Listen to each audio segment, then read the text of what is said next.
Feliz día del libro, soy Marta Sanz y os voy a leer un fragmento de mi última novela, Pequeñas mujeres rojas. La voz de Telilla rasgada de Analía se escapaba por debajo de la puerta del dormitorio del abuelito Jesús. Puede que la curiosidad matase al gato y a casi todas las mujeres de barba azul, que es un personaje que sale mucho en nuestras charlas cultas, pero confié en que no me iba a matar también a mí. Así que encajé mi ojo paulino en el agujero de la cerradura y como por arte de magia la lascivia recorrió mi cuerpo y mi lengua humedeció los resecos labios. Verano, meseta, cambio climático, año de sequía. Labios resecos, no es una expresión estereotipada.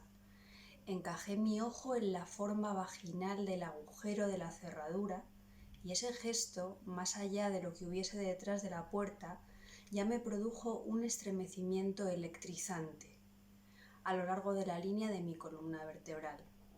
Una vez saboreadas estas sensaciones que nacen de la asimilación del ojo de la aguja, la llave secreta y la noche del cazador, me dispuse a descubrir todo lo que se escondía detrás de la puerta.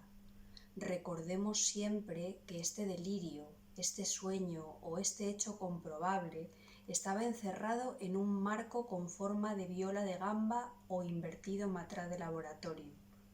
La escena estaba enmarcada por un frasquito de perfume con forma de ojo de cerradura.